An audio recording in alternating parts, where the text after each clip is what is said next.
Hey! Hi! Hello! Welcome back to Gapsy's YouTube channel.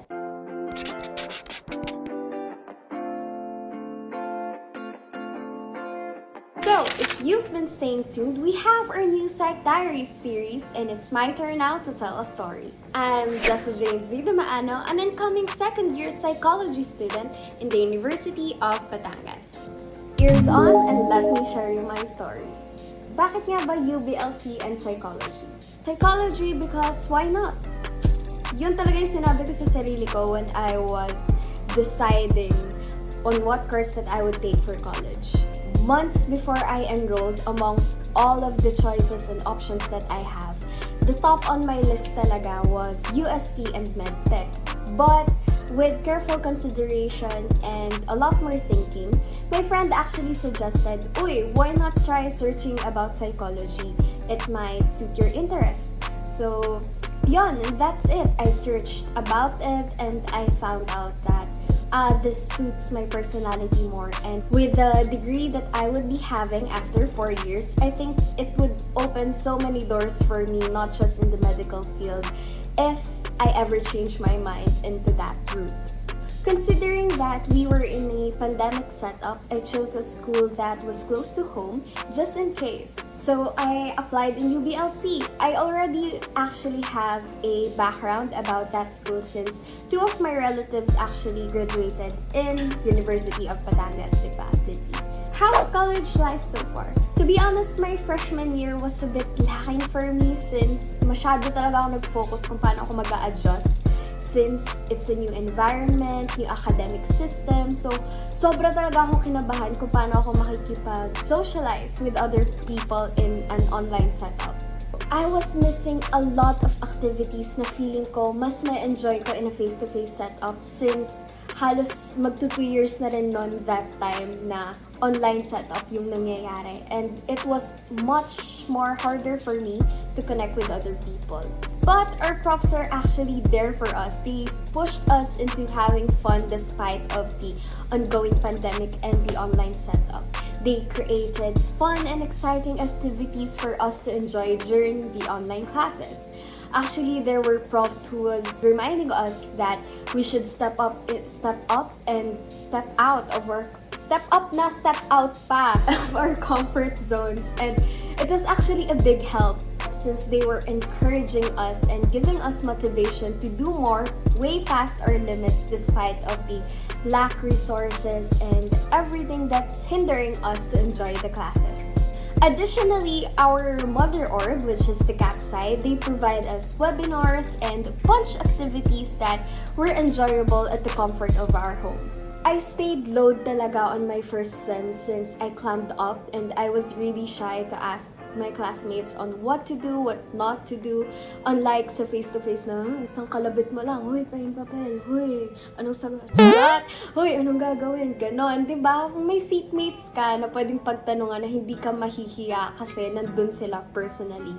But given the setup, I was really pushed to become more organized, to become more independent on my own and list the things that I should do, read the instructions twice, thrice so that I can understand it more and do the works properly without having much questions to the profs and to my classmates.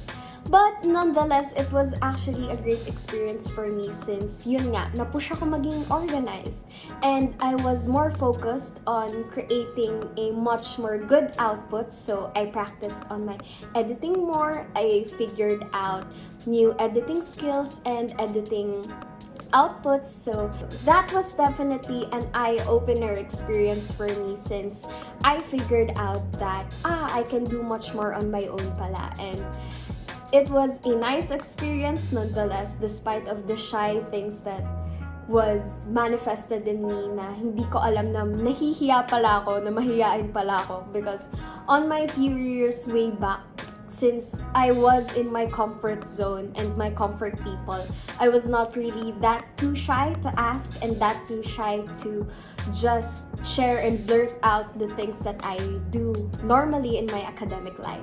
Since na-stretch out ko na lahat ng creative process and organizing process ko ng first sem, I was really warmed up for second sem.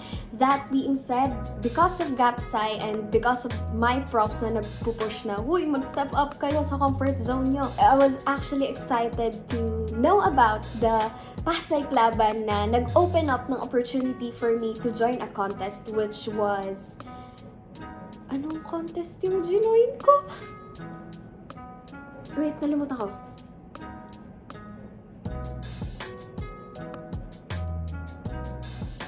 Ayun!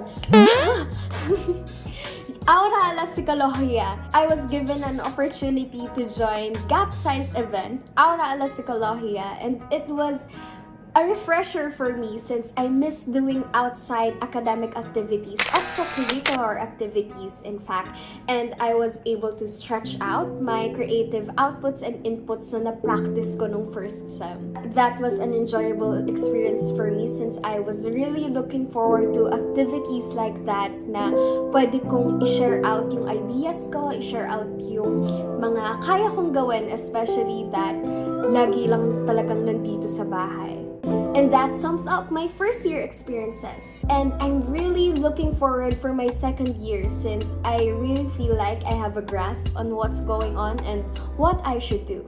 Fortunately, I was given the opportunity to become one of Gapsy's officers. So I'm definitely excited to become more active in college since it's been a while for me.